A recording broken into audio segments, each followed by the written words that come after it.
Hi guys, welcome to Coffee Tea, You and Me. Every Friday for the last almost 20 years now, I have been working with entrepreneurs, business leaders, training and development professionals, sales professionals, professionals of all types, helping them come up with the strategies, the techniques, the effort that they need to put forth to be better at everything they do.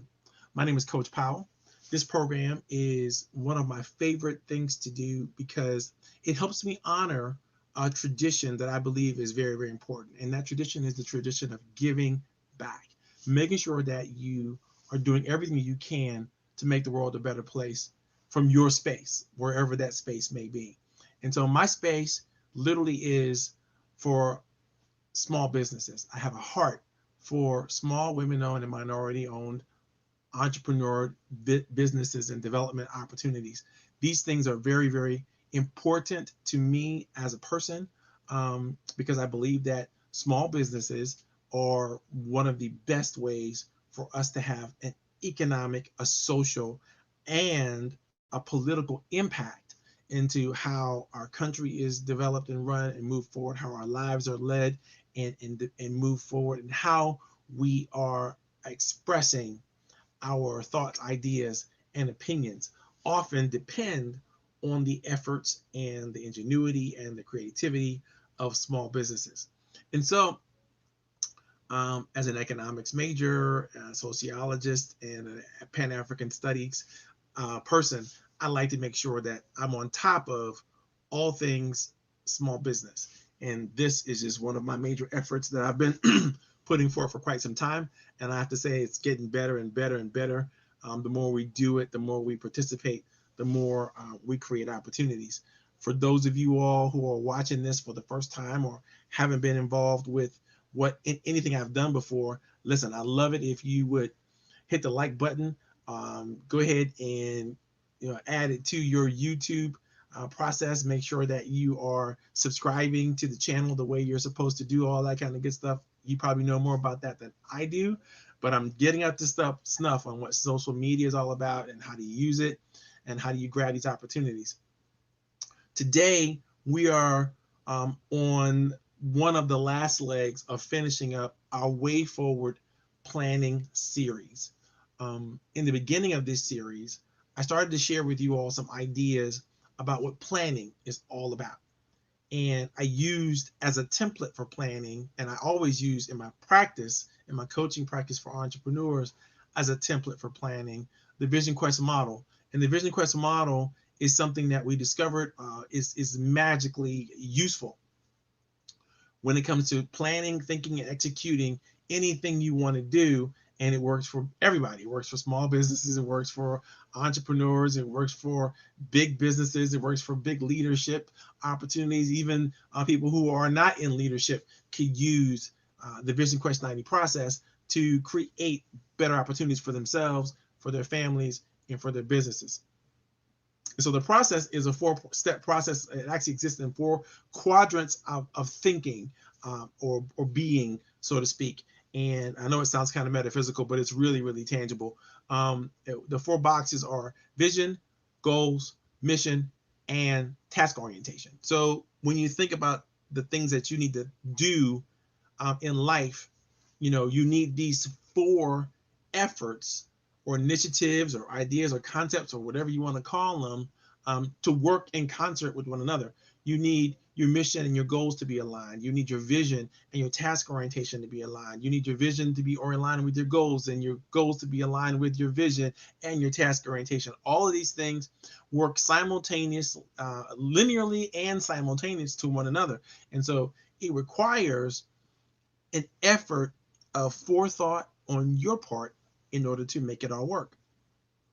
Now, we've talked extensively now about vision and how you use vision to begin to think through a destiny mindset. What do you think your purpose might be? What do you think you're here to do? Where do you think you're going if you were to take your talents and your abilities to put them on some kind of special trajectory? Where would they take you? What would you be able to be, do, or have as a result of that vision? And then we talked about goals. How do you set goals? Why do we set goals? Why are goals important? We found out that over 50% of anybody who's successful is successful because they wrote down their goals. Not necessarily important that they are successful in the thing they wrote the goals down about, but it's important to write the goals down because it puts you in the mindset that you need to have, the purposeful, driven mindset you need to have in order to move yourself forward. It helps you figure out what resources you want to need. You're gonna need. It helps you to establish your power base so that you know who you are, what you bring to the table, and how to recognize others who bring something to the table so you can use resources much better when you set your goals. Also, we talked about purpose. We talked about how you know that what you're doing is meaningful, and all kinds of strategies and techniques and opportunities we developed in order for you to get there. I see we've got some people joining. Listen, as you join in, do me a favor in the chat box, go ahead and say hi or hello or whatever you want to do, whether you're seeing this on Facebook or you're seeing this on YouTube, because I like to interact and engage with my audience. If you are joining us for the first time, again, feel free to go ahead and hit the like button or hit the subscribe button on YouTube, and you will know whenever we do these types of programs in the future. Also, there will be a couple of documents that I will attach to this chat a little later on, so you'll be able to go back and after and catch a rebroadcast or whatever. You can always go back, come back to the link that you found earlier and pick up any of the context or any of the ideas that are out here. So like I said, again, if you're out there, go ahead and put your contact information, your name, or say hello or do something in the chat to let me know you're out there. Other than that, I'm going to keep the party rolling. Like we reviewed what we talked about over the last 4 weeks. This is week 5. In week 5, we're going to be talking about habits. And a little later on, I'm going to talk to you a little bit about, what those are and how you use habits, and how habits are really what we're talking about when we're talking about task orientation, and how do we use those things to move ourselves and our businesses forward. And then we're going to get you teed up for next week, where we're going to do an overall review of everything we talked about. We're going to present the master skills document where you'll get to participate with us. Hey, Teresa, I see you out there. Thank you so very much. I really appreciate you chiming in and sharing any ideas and thoughts as we move through our habit formulation strategies we're going to talk about. And I'll be asking you guys some engaging questions. So I'll be asking you some things. Feel free to chime in with your ideas and thoughts in the chat. That really will make a difference. And if you have a business or something that you want people to be familiar with, go ahead and put your website, your contact information in the chat. I got no problems with that. I'm looking forward to promoting and honoring you for anything that you're doing, even if it's a brand new business or something that you're maybe even well established. It doesn't really matter. We want to give you as many opportunities to get in front of as many people as possible. Over time, lots of people are going to see this recording, so don't think that this is a once and done thing. This is an opportunity to be live with me now, but also to engage with me or anybody else who you find in the discussion boards later on. Okay, so we're going to talk about habits. I'm going to give you a little bit of format what we're going to talk about when it comes to that, and then we're going to talk about next week. We're going to be talking about the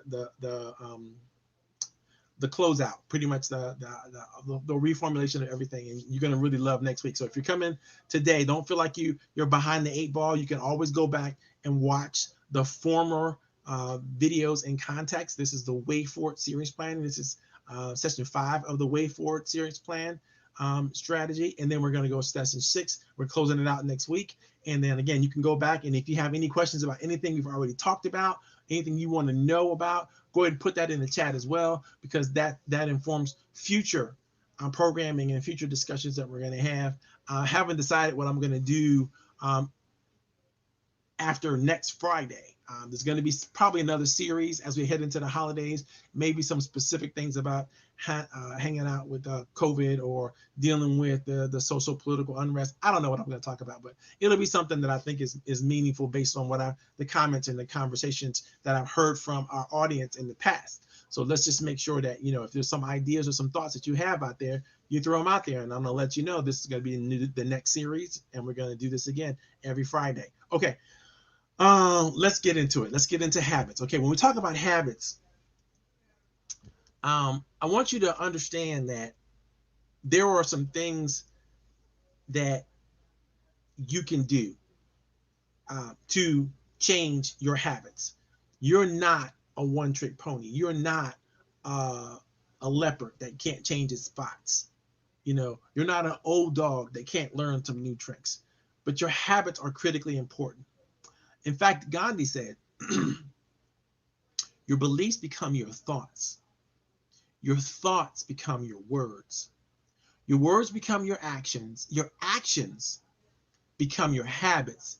Your habits become your values, and your values become your destiny. So let's hang out there with that for a second. If it is true that our habits are based on our actions, basically meaning you do things and you get good at doing things, you do things over and over again, and they become your habits, and then your habits become your values, then your values that are displayed out of your actions often are part of your character, right? And then if your values become your destiny, right? If you think about it, you can be able to say, okay, well, all of your core values and all of your habits all developing a synergy together to create the person that you're supposed to be. That's an amazing thought. But then there's another quote I want to share with you. This one's from Warren Buffett. Buffett says, I I insist on a lot of time being spent almost every day to just sit and think. That that is very uncommon in American business. I read and think, so I do more reading and thinking and make less impulse decisions than most people in business. I do it because I like this kind of life. Now, between Gandhi and Buffett, both talking about habits, I came up with like 1,000 questions, and then I tried to figure out, well, how do we answer some of these questions, and how do we get to it? And so we began to kind of break down the ideas that both of those individuals shared. And of course, every time I approach any type of program or process, I always look at it from a couple of key areas, right? I want to look at what the current literature says, right? What are the new scientists saying about this thought process? What are they saying about habit formulation? What are they saying about moving forward when it comes to creating your task orientation? Okay. And then I look at it from an ancient text point of view. I may look at the Quran, I may look at the Torah, I may look at the Bible, I may look at what the ancient wisdom has been, because I realize that most of that is what we're basing our key thoughts about those things in now. So I think it's interesting to explore those ideas. And I look at the antithesis, those ideas that are alternative to the concepts that we're talking about, because I know that sometimes we understand something better when we look at it look at its opposite. I look for the scientific process and programs that have come out, and then I look. Lastly, I start to think through what kind of skills do I need to have to truly make the change that I need to make in this area. Now, for those of you who know me, you know me as a coach, and you know that skill development is my thing. I love everything that helps you execute whatever you got to execute better. That's important to me. And so I like to break whatever concepts or ideas that we share down to the core skills that are required in order for you to master that concept or idea. That makes sense? I hope it does. Before we get started, I want to throw out a general question for you. And the question is simple. What do you think habits are? If you were to come up with your own definition of habits, what would you say? Go ahead and put that idea in the chat. Go ahead and think about them for a second and put down your thoughts. Let me know what you're thinking. And most people, when they think about habits, at least I know I do, when I think about habits, the first thing I think is, what do I do on autopilot every day? What do I do that I don't have to think about? What do I do that just kind of comes naturally to me? Whether it was natural to me at first or it became natural to me later on. And I'm going to tell you an interesting story, because I remember this like it was yesterday. I don't know about you, but I remember learning how to tie my shoes. I think it was about 3.5, maybe 4 years old. And I remember looking at my shoes every day, watching my father tie my shoes or watching my mother tie my shoes. And I would notice that they both did it differently. But my shoes got tied either way. Now I would notice that when my mother tied my shoes, the tie didn't last very long. Throughout the day, that shoe was gonna come loose. And if I didn't know how to tie it again, it just would be a loose shoe that I'm trying to flop around in preschool or elementary school, whatever. I think it was preschool by that time. And then I was just gonna have a problem. But if my father tied my shoe,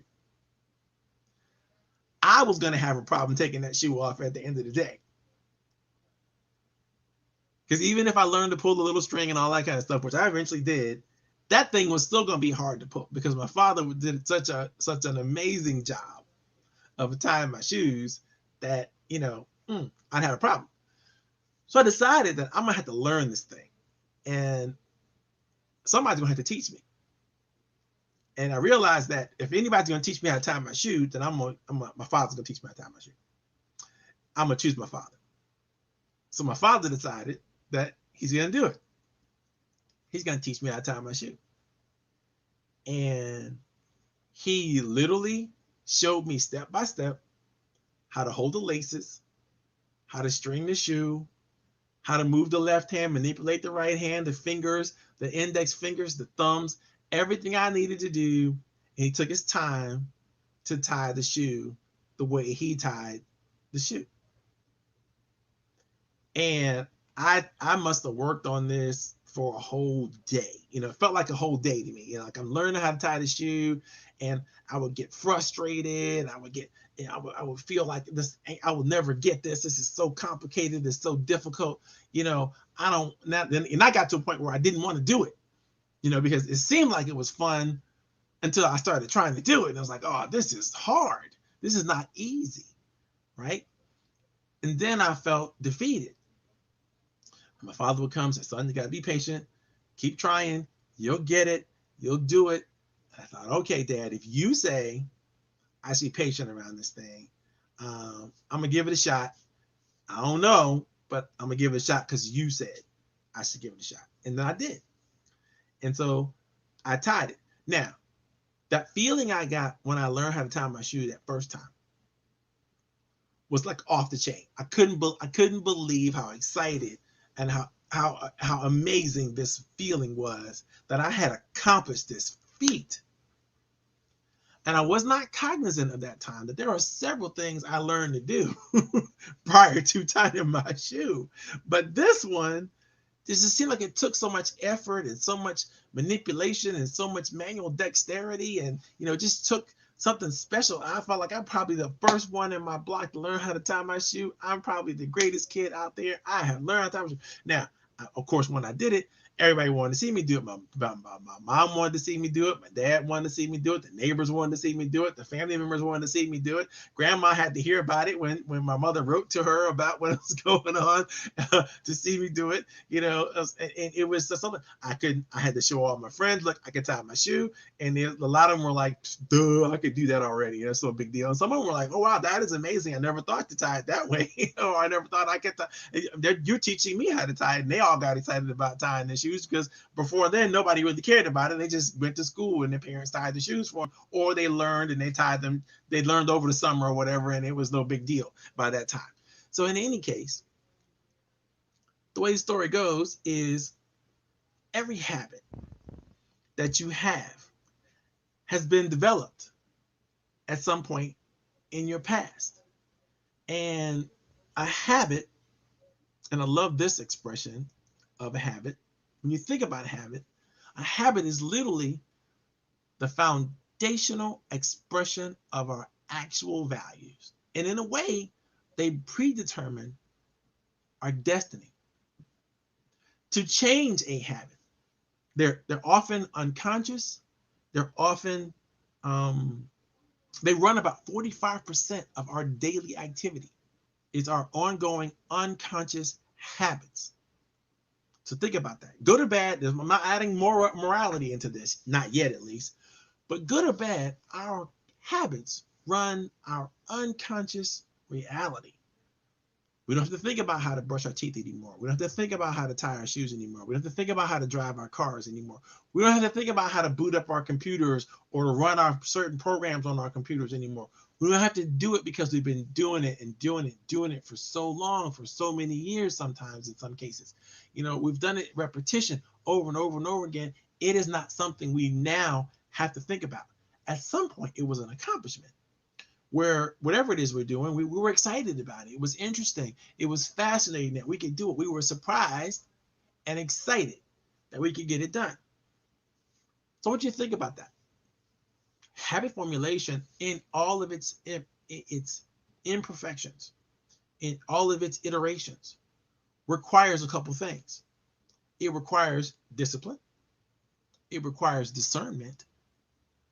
It requires a gathering of a tremendous amount of resolve. Our habits are basically these deeply ingrained subroutines in our brain. And these subroutines are used to guide our average, everyday behavior. Many people have said many things about habits. They've said they are a display of our character. They said they're an expression of our values. They said there is where our purpose and real meaning show up in action. But whatever you can say about habits, the science says this. For each one of our habits, no matter what the habit is, there is a habit loop. And the habit loop has three components. Those three components are a trigger, right? A response, and a reward. Let's talk about all three.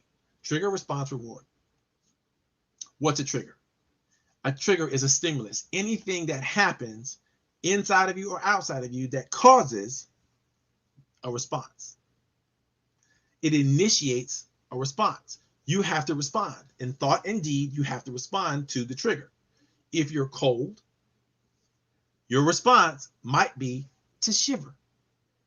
There's actually a scientific basis on this that people have started to realize that shivering is a good stress relief, right? It's a good way our body responds to different types of stress that makes us kind of jumpstart our systems and keep things going in balance so that we can get through whatever we're getting through. So it's very important that sometimes you got to shiver a little bit, right? But it's a trigger, right? Trigger, something happens, a stimulus happens, something stressful or something cold or something, whatever causes you to shiver. Now your reward for that is you recalibrate. Your body starts to recalibrate. Mental stuff and physical stuff starts to recalibrate within your brain and your body. Your hormones and everything start to rebalance themselves out because either you're out of the stressful situation or you're going to get a coat or a blanket or something. You're doing something. You're getting that reward. You're acting now in a way in response to the cold or in response to the stress or the fear or the fright or the whatever just happened to you, right?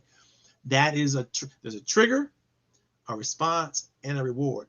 Sometimes that reward, but oftentimes the reward is just a little bit of dopamine, right? For those of you who know anything about neuroscience, that dopamine is that wonderful drug, dope, right? That gets injected. Your brain injects that drug into your body, into your system, and gives you that feeling of excitement, gets that blood pumping, gets your veins opening up, and gets you to start to really, really, think about how you can deliver, your body starts to deliver more information to your hormones, and your hormones start to deliver more information to your body, and you start to react faster, stronger, better, more focused. Dopamine can be a great thing in moderation, right? You don't want to have too much dopamine because then you overload your system, which is what causes addiction and all that kind of stuff, addictions of all types. And we can get into that a little bit later if you have any questions, but it's really, really important. So you need to understand this habit loop that we're all in and controls 45% of our daily behavior. Notice I said trigger, response, right? And then reward. Over time, what happens with this habit loop is that loop becomes stronger and stronger and stronger. So even if there's no trigger, there's a response and a reward.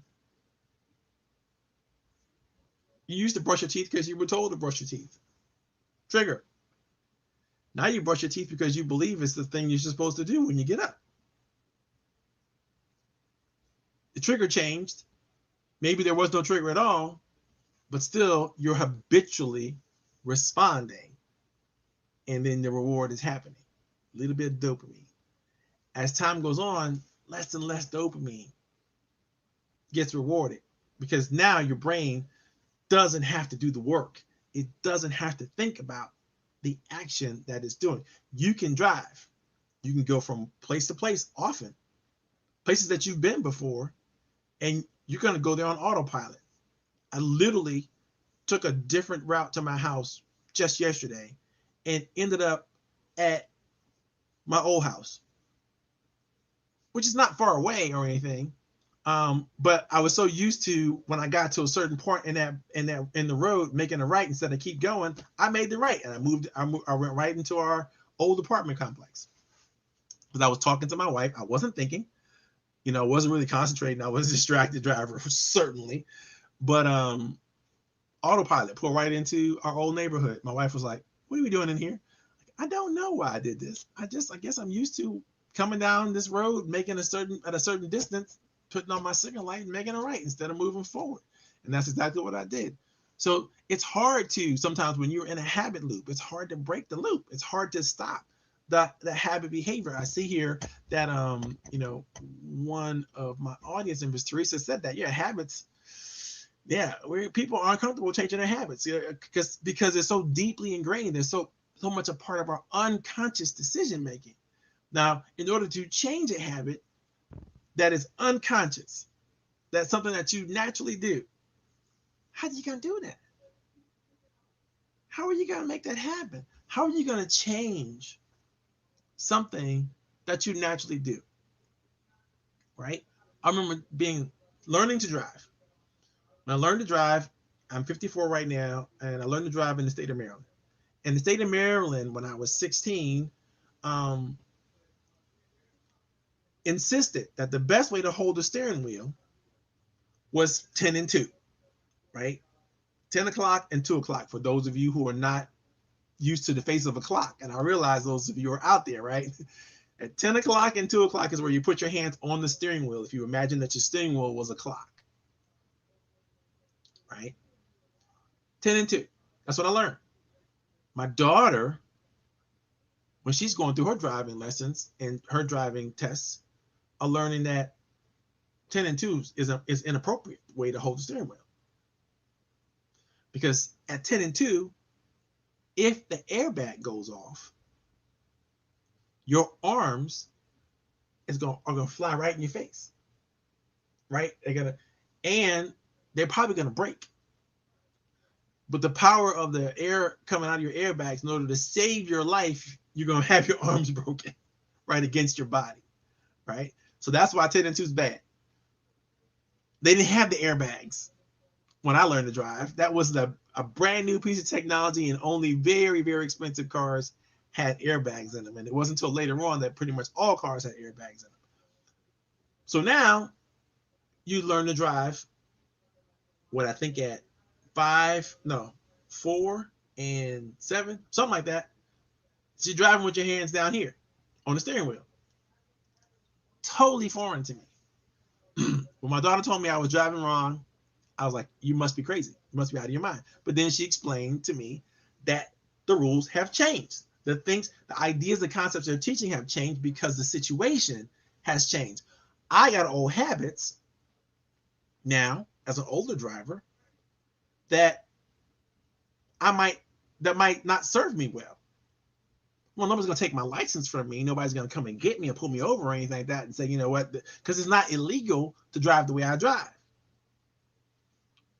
But it's not as efficient or effective in the case of an accident, because what I want to do is have my life saved and I don't want anything broken.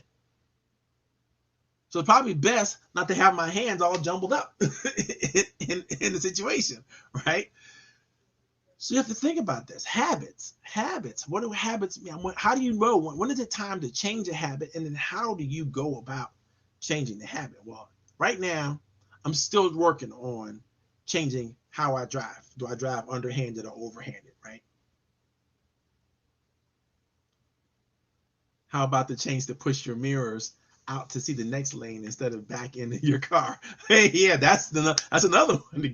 Good job, Teresa. Thank you for adding that input.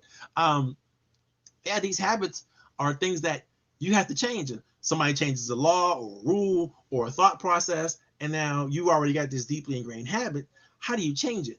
And even more so, how do you change the habits that you know you need to change because you've got the new information that says this food is bad for you. You shouldn't eat it, but that's all you've been eating, right?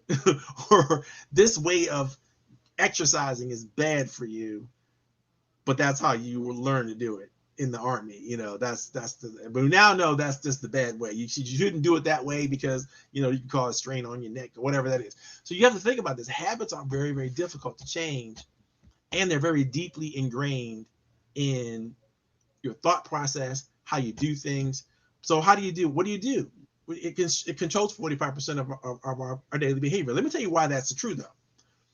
The reason why your brain develops habits the way it develops habits is because it doesn't really want to work that hard. It really wants to not think about things. It wants you to be able to do things so that you don't have to think about things, so that it can think about doing new things that you're trying to do. So all the routine things, all the things that you do habitually, your brain doesn't want to waste any energy, any effort on that.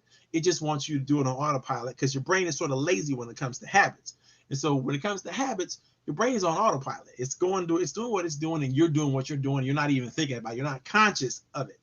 You don't have to be. And that saves your brain a lot of energy. And it's very, very important because your brain takes up about 20% of all the energy that you put in your body every day. So whatever you put in terms of food, and whatever you develop, whatever you need in terms of exercise and all that kind of stuff, how the body all works together with calories, your brain takes up 20% of your energy. That's a lot to run your body and to run your brain. And it needs that energy. So it can't waste it on stuff that you don't, it already knows how to do. Why would it do it again? Why would it go through that whole process of forming a habit, the whole habit forming loop? Why would it go through all that process all over again on something you already know how to do? So it doesn't. And the more you do it, the less your brain works on it. Your brain goes, aha, yeah, that's the thing we're doing. We were familiar with that. We got this. We're just going to send that over. That old task order goes somewhere else. We don't have to think about it. We don't have to worry about it. No frontal cortex needed. Give it back to the amygdala. They can handle it. Give it back to the lower brain functions. They can handle it. We don't need to go higher, as Michelle Obama would say. We can go low and stay low because this is a low brain activity now. You understand what I'm saying? We've now developed a habit. Whatever it is, good or bad, it's a habit. Now, how do you form these new loops? Well, it turns out it's really easy to form the new loop. At least it's easy to talk about forming new habit loops. And so let me just give you some of the basic descriptions, right? In order to form new habit loops, you have to literally dissect the trigger response reward cycle and disrupt it somewhere in the cycle. You disrupt the trigger, you disrupt the response, or you disrupt the reward. Either way, you got to do at least one of those things. If you do all three, great. If you can somehow design the system or process that the trigger you want is exactly the trigger you need to have. So a lot of people who are doing, let's say, diet plans, so to speak, right? They know food and thinking about food is a trigger. And so if you have to think about food, you're going to think about food the way you've always been thinking about food. You're going to want to get the food that make you happy, that makes you satisfied, that makes you feel full or makes you feel satisfied or happy or grateful or whatever it is you're trying to feel. The food is going to get you that. And that's a great way to get some dopamine in your world and a great way to feel great, right? So in order to not have that trigger, develop that need, that desire, that hunger, they have their pre-planned meals already ready to go. So when they get hungry and they want something, they eat the pre-planned, pre-thought, prefabricated meal, whatever that meal is. They don't want to go hunting around in the kitchen, trying to think about it at the last minute, trying to pull it together. They don't want to do that, because then, you might trigger that extra carb that you're looking for, that sugar, that you want to, that snack that you want. You might get more than you really want, or really you need it. But if you have it already prepackaged, pre-ready, and it's ready to go, all you can do is pop it in the microwave or hit it up. You don't have to do nothing. It doesn't require a whole lot of effort, energy, thought, right? That the brain likes that, right? So it can just knock it out. Done. Energy, food, everything's taken care of, and you're not overeating, and you're not eating the wrong things, because you've already pre-planned, pre-packaged, pre-put it together, assembled it, and all you got to do is eat Monday, Tuesday, Wednesday, Thursday, Friday, whatever you already plan to eat, right? Boring, except for if you set the triggers up to give yourself, to not trigger the negative response, but trigger the positive response, right? And respond positively. If you do the right thing for 4 or 5 days or whatever, or every day. I love this one. Every day, figure out a way to give yourself a reward. Today, I did what I was supposed to do. I ate the right things. I did it, and I didn't cheat. I didn't do nothing different. I got all the water I was supposed to drink. I ate all the food I was supposed to eat, the right food in the right way, in the right calories, at the right time, right? And then now I can give myself a reward. Now, the reward can't be negative. It has to be some type of reward that reinforces another positive outcome, something that reinforces something other positive that you're trying to do, or you're trying to become, or whatever that is. It can be, I'm gonna read my favorite book. I'm gonna sit down and watch some TV. I'm gonna do something that's not gonna be dangerous for you, or dangerously habit forming for you. Or if it is dangerously habit forming, it's habit forming in a good way, right? Not dangerous way, but in a satisfactory, a good way. So you need to think about that. How do you disrupt the risk reward scenario? I'm going to give you tons of things you can do over the course of this talk to help you figure that out and work through that. Maybe we'll do some exercises together. But there are lots of things. But you basically have to form new loops. You form new loops by breaking the cycles of the old loops. Now, I told you earlier that the old loops are unconscious. You don't necessarily know they're there. Okay? So what do you need to do? Well, I think you got to ask yourself the question, what's going on really? And why do you want to change of any type? Because a change of any type requires a change in your habits. If you're going to get it done, if you're going to do it, I don't care what it is. It doesn't matter what it is. You have to change your habits in order to change your situation. In order to change your reality or your destiny, you got to change your ongoing discipline habits. And so you got to bring from the unconscious into the consciousness the habits that aren't working, and replace them with the habits that you need to work. Now, can you do every negative habit that you have all simultaneously? I think not. I wouldn't encourage that. The kind of discipline it takes, the kind of mania it takes, the maniacal thought and rigorous action is going to take for you to change multiple numbers of habits at the same time could lead you into despair at the effort, the Herculean effort is going to take to do it. Yes, it is true. If you do anything consistently, regularly for more than 21 days, you got a shot at locking that in as a habit. Now, if you do it for 90 days, I promise you, it will be a habit, whatever it is. Because each one of us has a different habit orientation, or a task orientation, I should say. And so habit formulation works differently for each of us. Some of us need more time than others. The average is 21 days, but that's not a written in stone thing for everybody, because it depends on the habit itself, the nature of the habit itself, how deeply ingrained the habit already is into your psychology, right, into your mind. And the more deeply ingrained that habit is, the less likely you're going to change it overnight.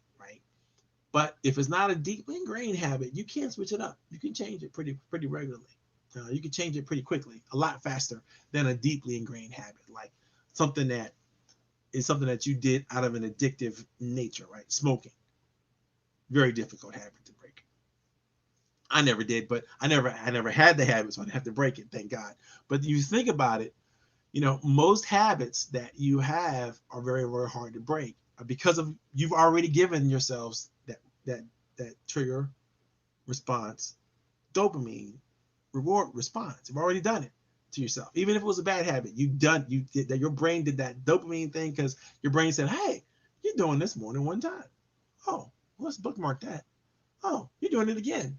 Oh, you need to get better at this. Okay, let's see how to. Okay, you're doing this better. Okay, hey, good for you. You're better at it than you were before. And it doesn't matter whether it was a good habit or a bad habit, right? Your brain is like doesn't know the difference. Like, is this something you're trying to do? I'm trying to do it more efficiently so it doesn't take up so much space in the brain, right? Or so much time and so much effort. And I got that much fuel. And I got 20% of what you give me for the regular day. So I got to use that wisely. I can't be using it all on everything you do. That's why your brain does that.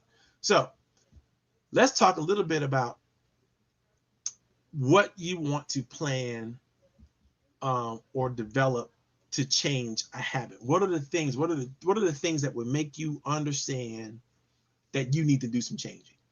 First of all, we all need to do some changing. We all need to be regularly and constantly assessing and updating and changing our habits. It's like the computer program that runs our lives. Ask yourself if you're still working on Windows 3, how are you functioning? How are any of your programs on your computer running, right? They're not. They're not, because you're not. You got to get up to the latest version of whatever. Same thing in your habit development. I want you to think about your brain the same way. If you're not updating your software in your brain on a regular, consistent basis, you are going to be working on it's not going to work. You're going to do stuff, it's not going to work. And that's how you know it's time to make a change. You're trying to do something and it's not working. You're trying to accomplish something and it's not working. You're trying to get where you're trying to go and it's just not working.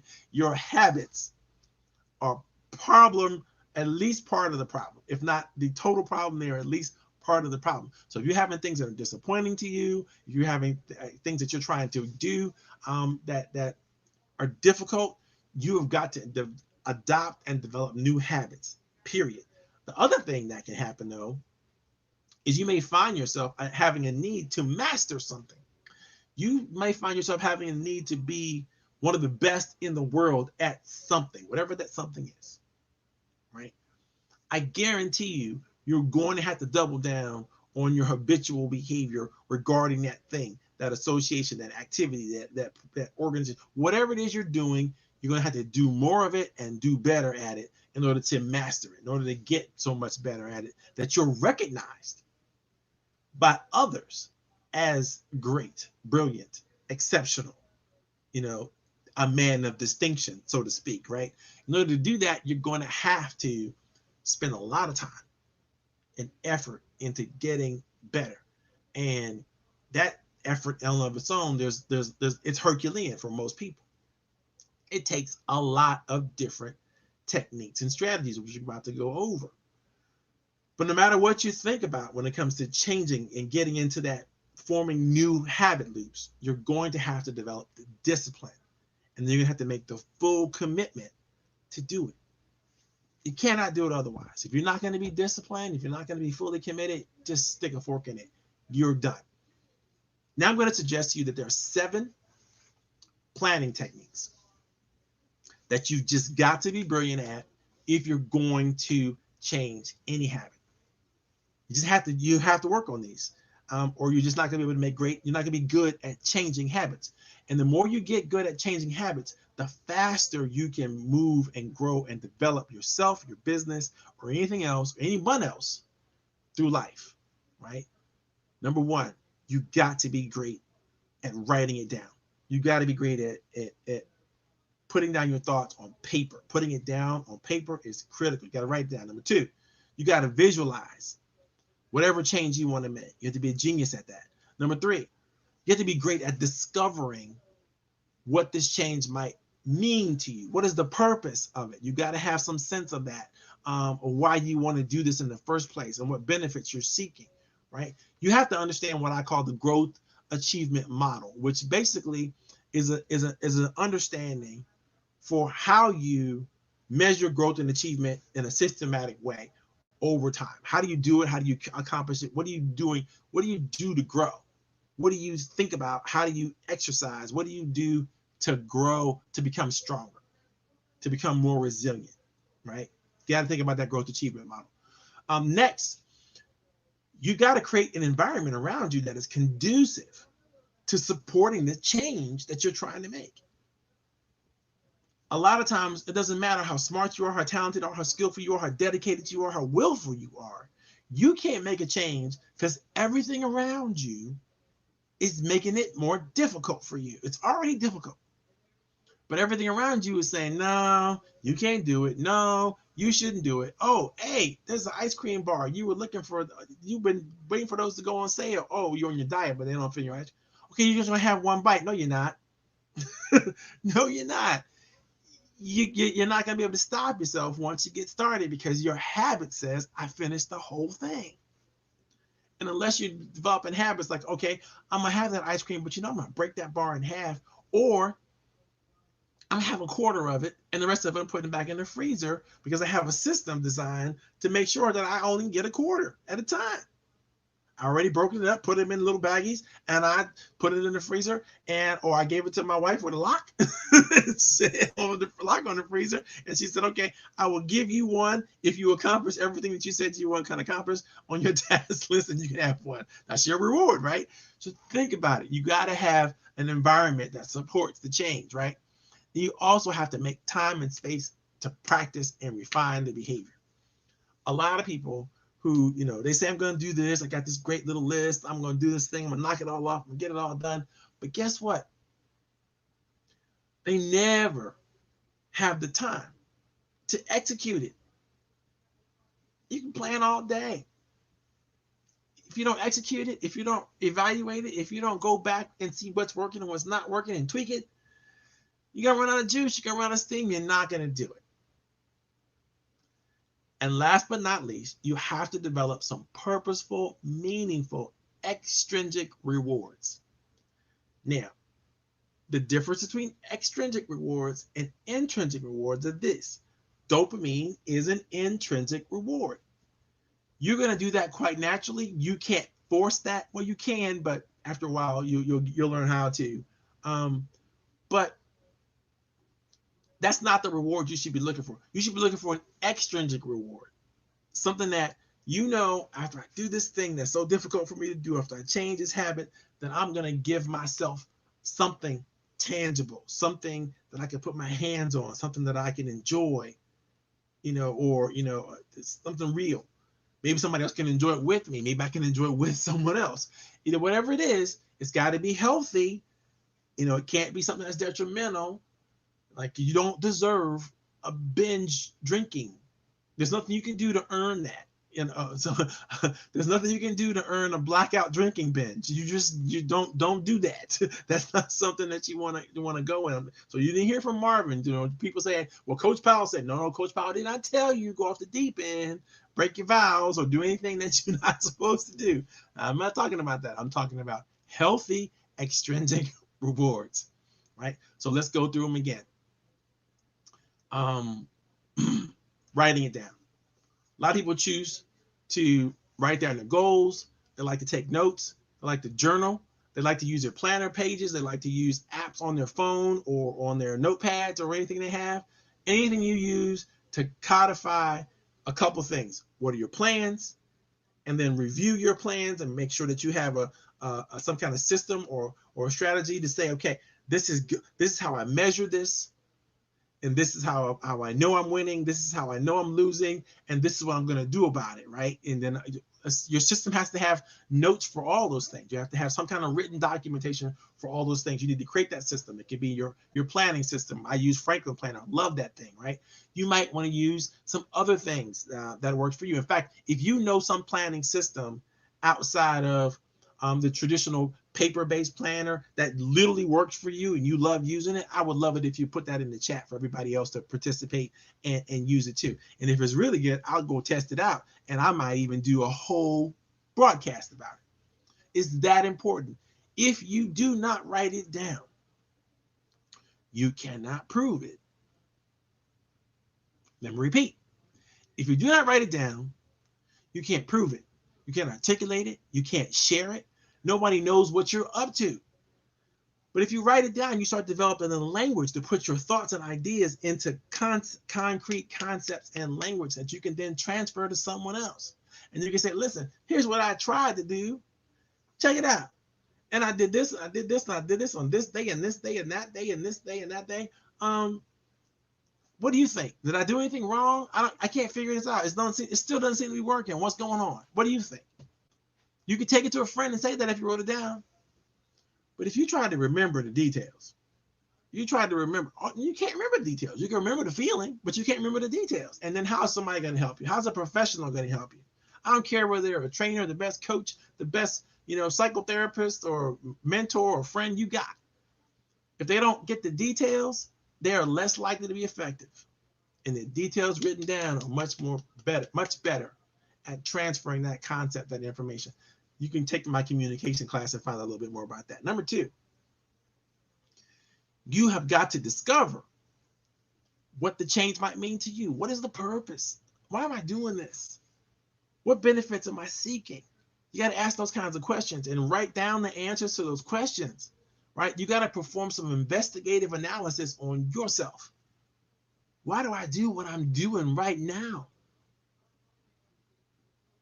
What am I doing right now? Sometimes you got to do a little bit of a analysis on your current activities, right? You might want to start to write down every behavior that you consciously can be aware of throughout the day for a while, and give yourself sort of a behavioral assessment, right? An analysis of how you are currently behaving. If you don't know what you need to change, look at what you're already doing and how much time it's taking you to do it. Sometimes you could do something, you could cut something out completely and be more effective at something else with some thought, right? And some planning.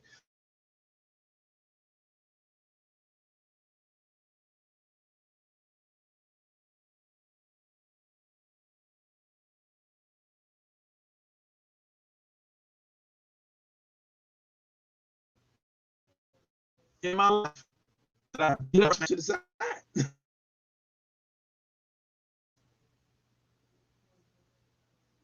It's not something that's going to stop me from eating. It's not something that's going to stop me from breathing. It's not something that's going to stop me from, being able to live.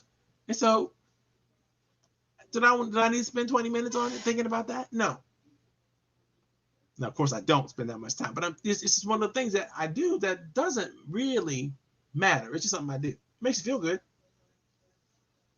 But I could do something else. Maybe I could do something else and combine it with something else. Maybe I can create some synergy in that time and space that I spend brushing my hair for something else. But I won't know it because I'm not consciously aware of it until I write it down. And I'm consciously aware of what I'm doing and how much time it's taking me to get it done. Now I'm aware of the gaps of some places where I might have some choices, some things to succeed and achieve. Okay, let's talk about the growth achievement model.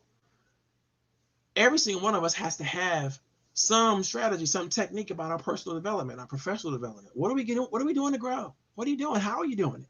How do you know it's good? Right? I'm going to suggest a couple different techniques that I love these techniques. One is backwards planning. Backwards planning is making a projection forward in your mind. If you make a certain change, whatever that change may be, what'll be the impact of it in the future? And from that impact, I don't care what that impact means. It might mean you get 100% of sales. You might get this reward. You might get, some opportunity you might get this car you're looking for. You might do something. It doesn't matter what it is. What it is, the impact, whatever it is the ultimate destiny is, whatever that is. It doesn't matter. Backwards plan your way from that moment to this moment that you're in right now. And what I mean by that is, let's just give you an example. One of the things I want to do is be able to claim I'm the greatest small business coach that ever existed on this planet. Now, unless the International Coaching Federation is honoring me with their small business coaching award over and over and over again because they just can't find anybody to beat me, I can't make that claim, right? So let's think about what has to happen to get me that first award, right? In order for me to get rewarded by the Executive Coaching Federation or ICF or any other coaching federation as one of the best small business coaches that ever existed, I got to know, well, do they give that award? Who they gave that award to last time? I got to know, okay, they're going to give me the award. What's going to happen right before they give me the award? Right before they give me the award, they're probably going to have me apply for the reward or somebody else nominate me for the reward. Okay, so there's a nomination process and the application process would have to happen. Okay, before the nomination process, right before somebody nominates me, somebody's got to notice that I've done something exceptionally well, either for them or somebody else that they knew before they nominated me. Okay, that means I got to be exceptionally well for some people who might notice me and might nominate me for that reward. So I got to do that first. I got to be exceptionally well for the, okay, got that. I got to decide who might notice it, decide who might do that nomination process and be exceptional with them. Oh, before I get to be exceptional with them, they got to hire me. Before they hire me, they got to have some questions they got to answer. They have to know they can afford me. They have to be willing to do the work, the time it's going to take to develop their next skills, the next skill set, and they have to want to grow. And I got to determine that. So now backwards way plan right my way right into that award. When I got to do good. I got to get nominated. Once I get nominated, and I'm competing with my peers, I got to be better than all of them. Then I got to get selected, and then I got to, take the trip, and then I got to pick up my award, and then I got to, make the announcements and all that kind of stuff, and then all of a sudden I got to plan, step by step by step by step, starting with the end and moving the end, keep the end in mind, like Stephen Covey used to say, and then moving systematically step by step. What has to happen before that has to happen? What has to happen before that has to happen? Not I liked it to happen. What has to happen before the next thing happens? And when you break yourself down to the least common denominator, in order for me to be so excellent with somebody who can nominate me for that award, I've got to be great at marketing my business. I got to be great at identifying potential prospects and suspects and clients and converting suspects into prospects and prospects into clients. I got to be a better salesperson in the right areas, in the right key moments.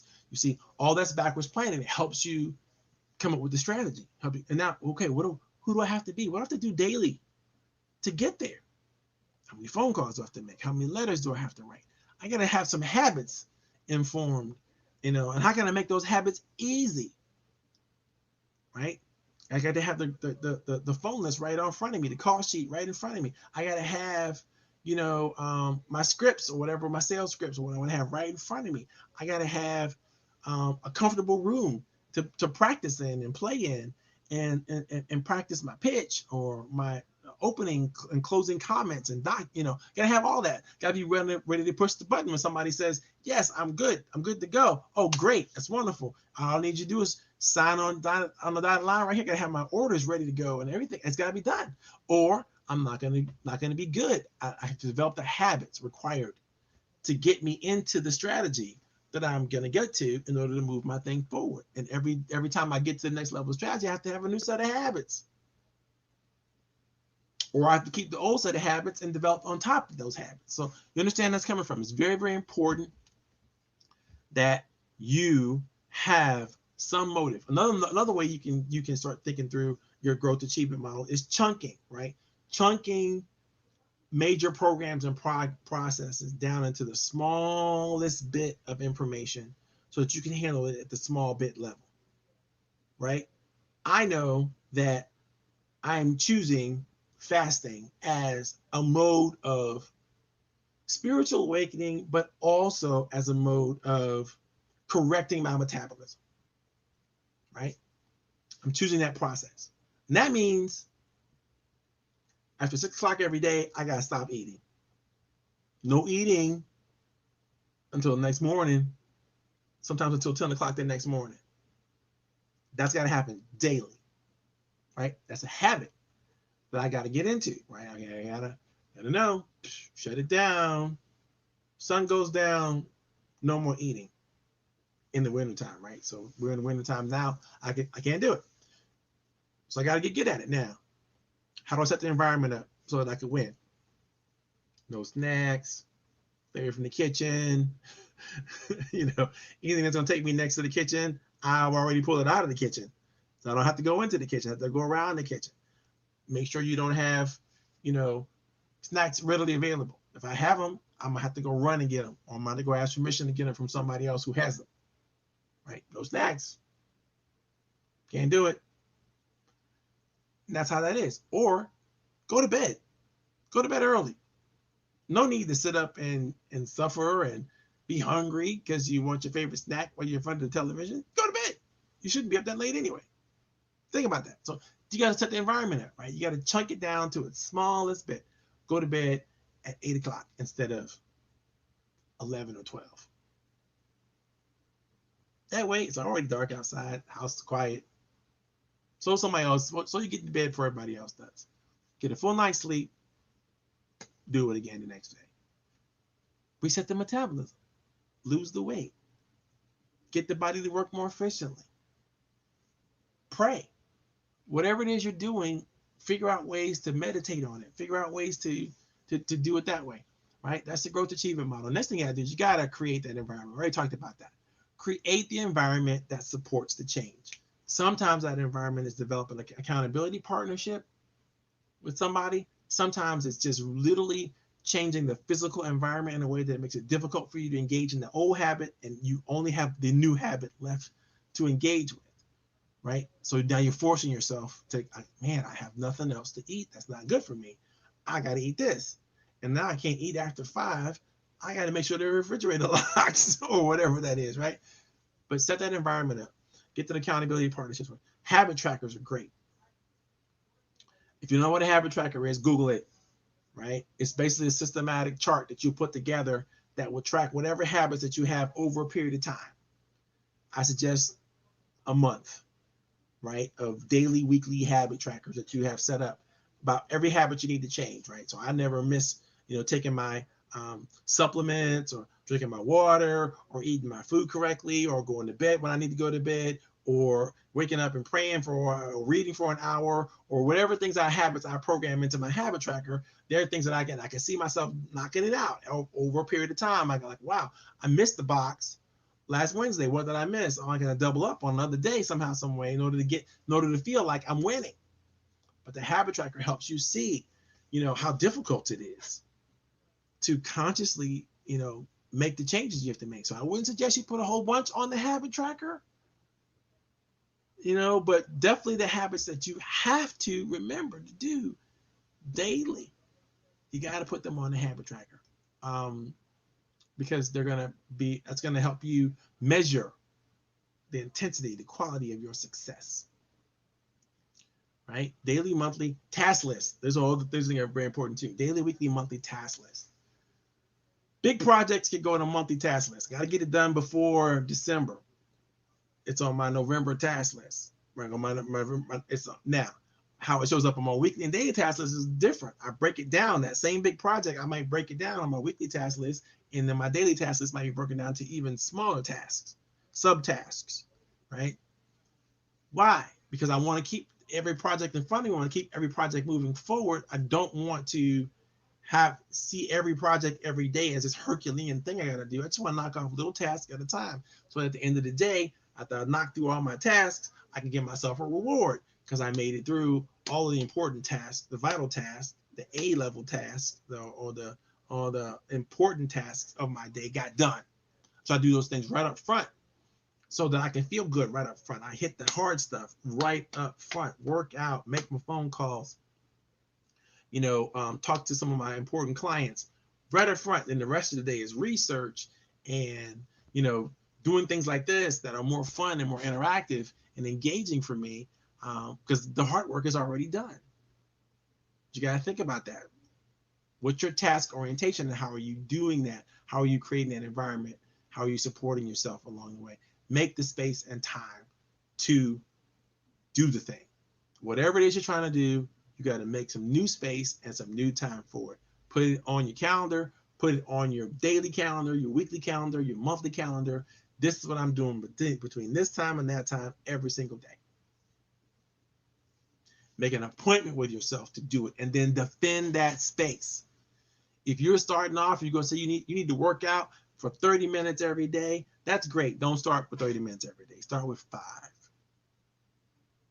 And over that first week, maybe you do 5 minutes, heavy, intense, working out, getting a good sweat. Then you increase to 10, and then you increase to 30. Right? You want to slowly ramp up into these new habits, whatever the new habit is, because if you try to do too much, too fast, too soon, you're going to break yourself. And that's something you just don't want to do. You don't want to be in a situation where you've bitten off more than you can chew. That's the warning shot, right? But let's talk about what some of the ancient wisdom is on this habit formulation. Let me check in. Let me see how my people are doing. Who's out there?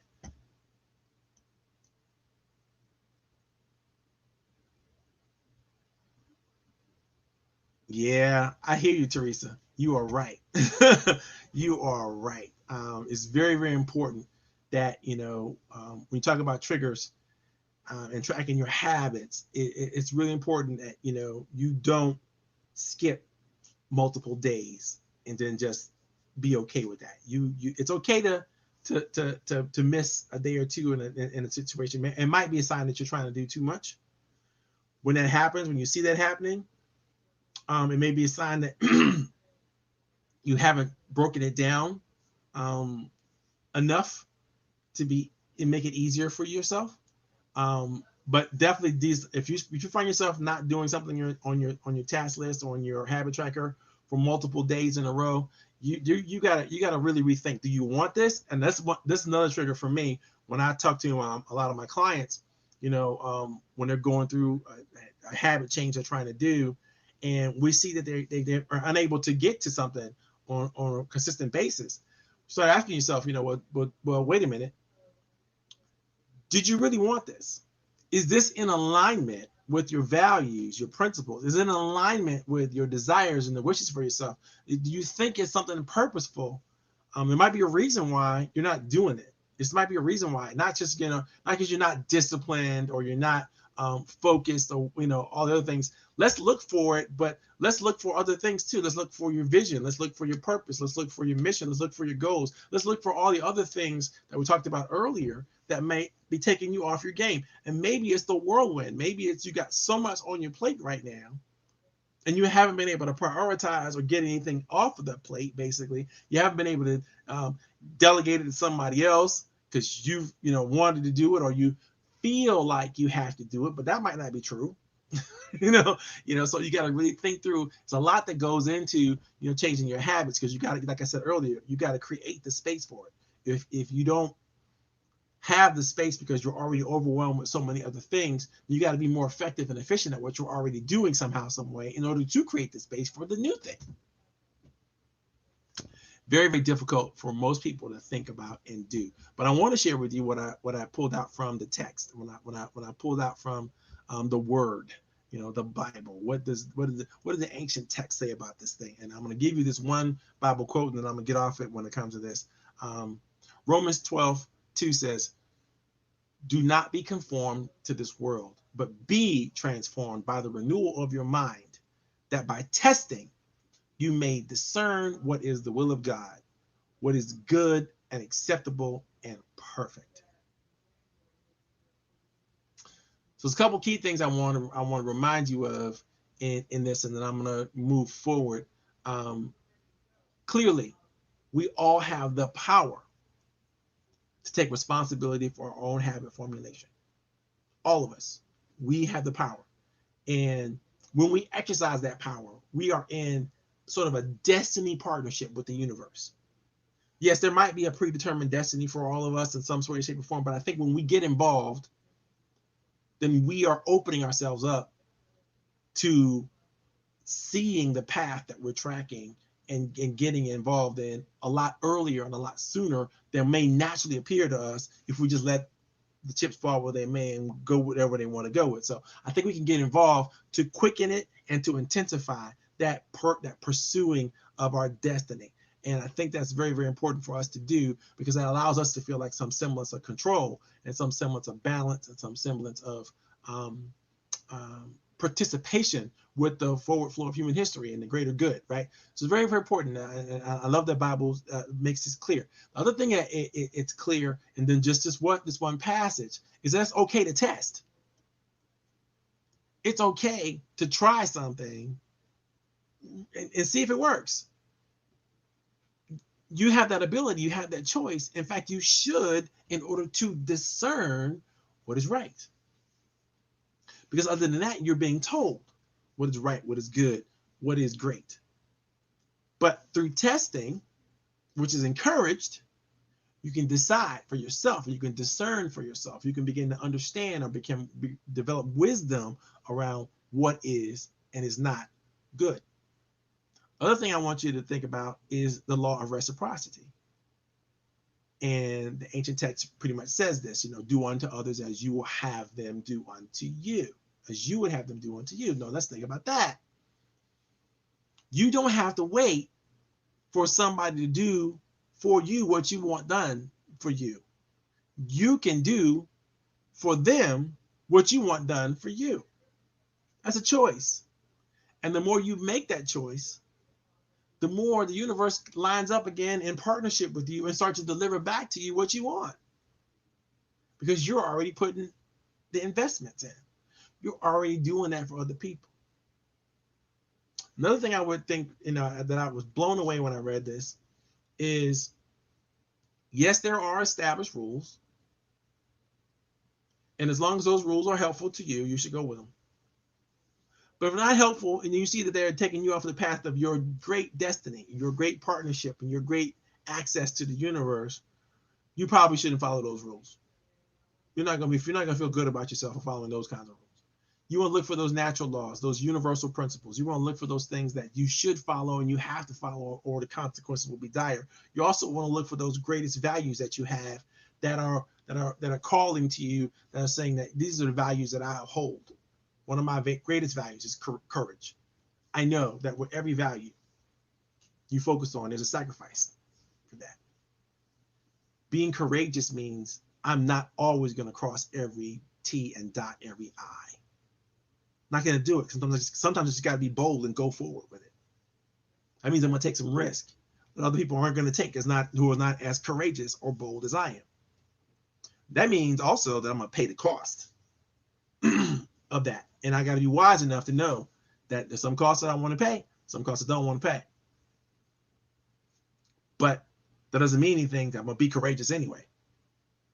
And I'm going to pay the cost to be the boss. So it's very, very important that you understand a lot of these rules. I love what the Quran says about getting up every day.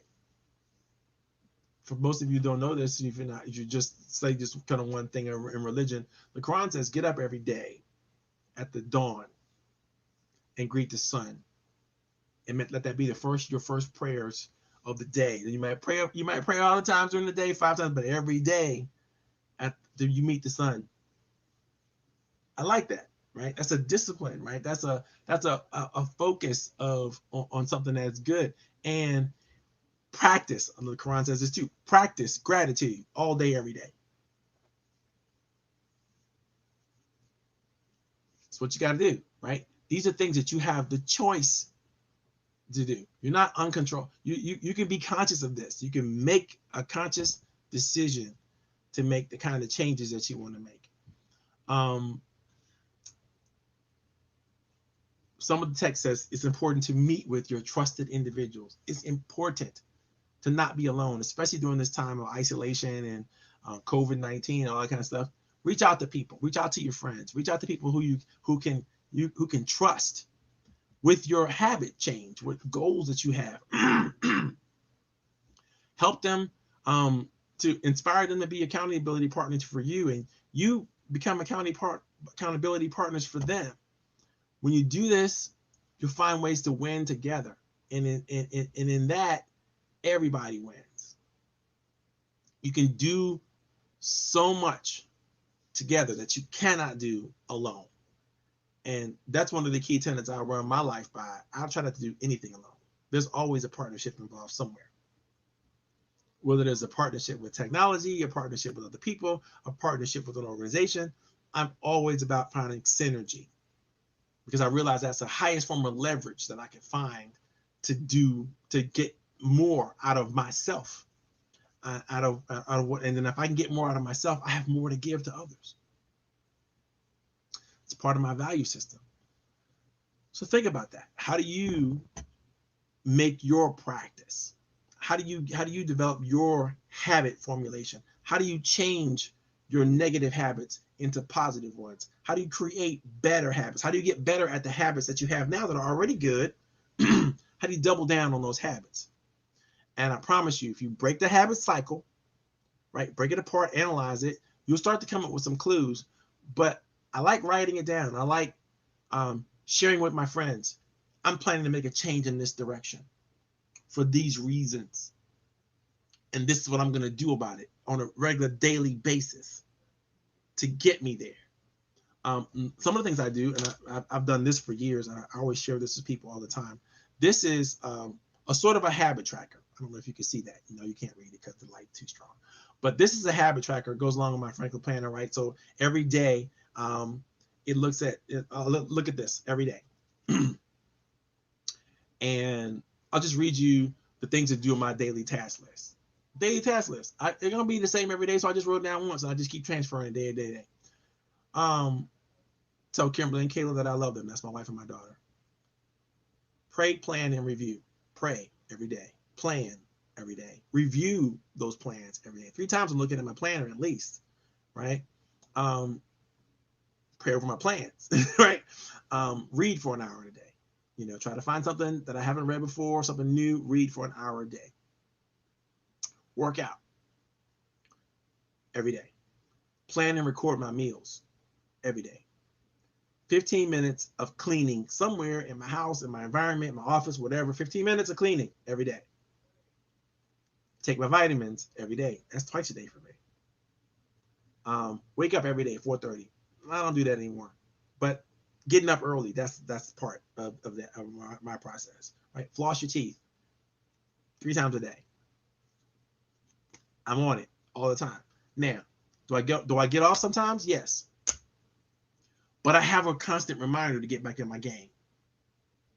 Right? And it's very, very important that you have something that's going to keep you focused on the things that you need to stay focused on to keep you moving forward. Now, that's just a daily task. It doesn't have anything to do with my values. I have another task list that's on that same sheet that talks about how I express my values and how I want those values to live in my day.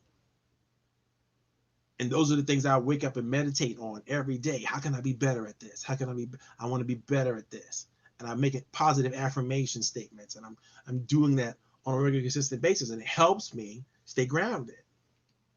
It helps me stay focused on being who I want to be, not what the circumstances of my life want me to be. Okay, it's 4:20, man. That was a long session. I do this every week. Every Friday, I sit down with business leaders, entrepreneurs. For those of you who will join me this week, I hope you come back. I hope you check it out again. I hope you participate. I hope you got something out of this. I'm going to attach some of my notes to the chat here, but know that they're not finished. So that's not going to be the ultimate final document that you can use with links and all that kind of stuff to go back to some of the information that I use to gather all the data that I shared with you today. I pray that you all are well, that God adds an extra blessing on your life, and that special things happen for you in this time where we are losing people to the death and mayhem involved in this pandemic, and we are having such upheaval in the social unrest in our nation, not just because of the election, but because of the death and the dying of so many African Americans and other community members at the hands of what seems like it be a system that is determined to not allow them to live and thrive for some reason. So I hope that you all will go through this season and find your partners and find your friends and find value and comfort in knowing that this too shall pass, and we'll get through it and we'll do wonderful things. And if you ever need any help, if you ever need any thoughts, any way to move yourself forward, feel free to give me a call. My number is 703-201-4267, 703-201-4267. I'll put that in the chat as well, but I'm pretty easy to find. I love you for your time, and I really appreciate any effort that you have that you can give towards helping me make this better by sharing it with other people and creating opportunities for us to grow together. This is Coach Powell signing off. Coffee, tea, you and me. See you next week.